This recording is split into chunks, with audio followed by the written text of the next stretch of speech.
welcome back. This is episode 8 of our podcast series. Just a quick reminder before we start this, don't forget to like and subscribe to our channel and stay up to date with the latest content.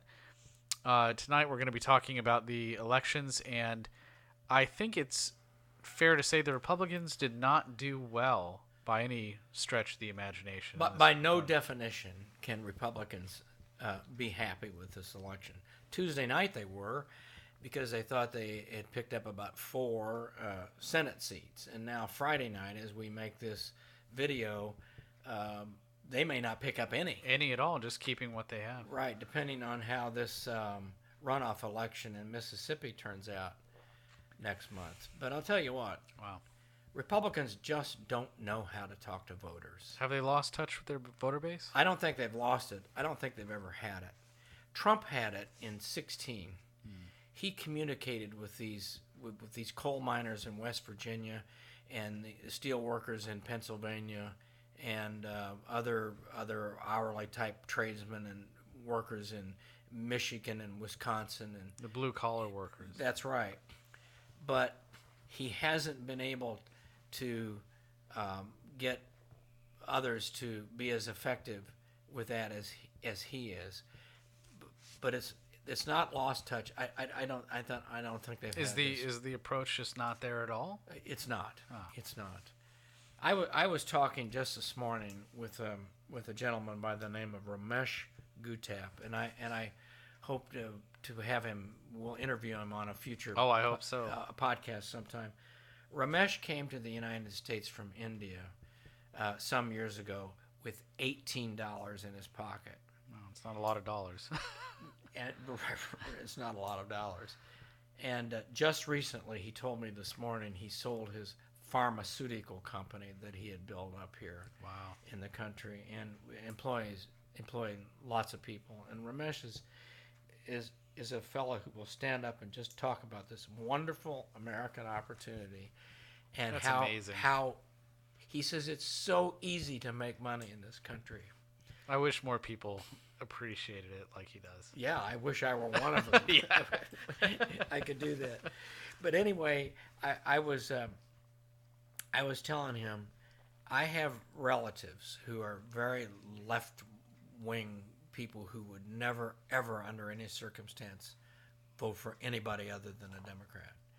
They're educated, they're school teachers. He's kind of interrupted me. He said, those are the wrong people to talk to. You have to be talking with the lower educated person. They're more receptive, and they're not more, as solidified in their opinion. That's correct, and that's correct, and they're more open to the argument if it's logical and if it's persuasive. If it relates to them, too. It relates to them. So election day, I was helping somebody running for Congress here in Florida, Mike Miller, running in the 7th Congressional District. And I was with 2 friends. I wrote about this in today's Friday letter. We were standing at a polling station, as I was asked to show up to do, holding signs and waving to people as they came in. And most people ignored us. And I would too. I ignore people like that when I drive in, because in 50 years as a voter, I have never made a decision on who to vote for based on who was waving to me. Yeah. And the so only decision that I make while I see them driving by is to honk my horn. And just that's correct. And people who are for you will give you a thumbs up, Yeah. and people who are against you may give you the finger. But it doesn't affect anything. Our candidate lost by 37,000 votes. Wow. All right, this is in to a very far left first-term congresswoman who took the job from somebody who had had the seat for 22 years, a conservative Republican. So graphics are changing, and the 3 of us got to talking. This isn't working. The approach. Yeah, of just waving like circus clowns to people as they drive into the polling booths. And so what I tried to do late in the campaign was I tracked my candidate's opponent's voting record and just laid out how she voted on things. She voted against it doesn't matter how she voted. I just said, here's how she voted. Here's how our candidate voted in the Florida House. And you kind of leave it up to the voters. Here is the information. I didn't call her a nasty person, didn't make fun of her name, anything like that. Here it is. And I got some response to that. People would say, okay, I learned nothing from from television commercials. Nothing. Those are terribly slanted. They are. They are just even the good ones. Even the good ones. A good one can build up the personality of a guy like Stockton Reeves, was a guy who ran for the state legislature here in Florida. He had phenomenal television commercials that talked about his family and how we need to be civil to each other and this kind of stuff. He got beat 57 to 43 or something like that. They were really good commercials, but the campaign itself, for whatever reason, just didn't fell apart. Put him over. Yeah. So what we have to do is go out, and we could do this through neighborhood websites or whatever, but we need to inform voters how these people actually vote. And you'll never get this from your local newspaper. Never. They don't report it. I know our local newspaper here in Orlando doesn't. It doesn't tell you how people vote. They just tell you who they like and who they don't like. You know what I'm saying? Yeah.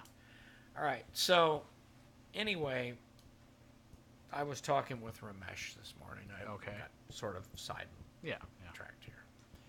And he said you need to talk with the lower educated voter. He said, where I live, nobody ever comes around promoting Republican candidates. I don't know where he lives. But he said the Democrats all come around, but the Republicans never ask for our vote. Wow. They don't go for the independent, for the non-affiliated voter. Yeah, and that's where they go for themselves. They don't need to reach back out to their base. They need to. That's right. And Trump is doing the same thing. Across the aisle. All these rallies he went to, he's only talking to the Republican base. He's doing nothing to broaden that appeal and talk to other people. And if your message doesn't reach a diverse group of people, then it's lost. That's right. Especially the working guy. Reagan was phenomenal at this. He could tell stories about real people, about Joe and Jenny living down the street who have a mortgage and a car payment and a job, hourly job, and she does this and he does that. Yeah. He talked about real people. What do Republicans do? They talk about the GDP, the unemployment rate, the stock market. Most of things that these people don't, That's right. Even those are important. Those are really very important.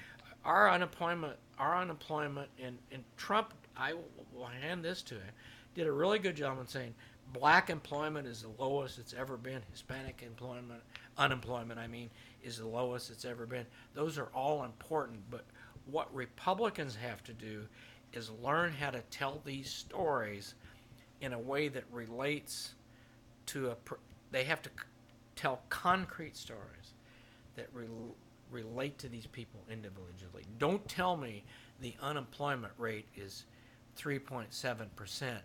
Tell me why you are responsible for me having my job. And Trump and the Republican Congress is responsible for a lot of people having jobs. They do a lousy job of selling it. That is true. Sad but true. Well, hopefully that'll change in the future.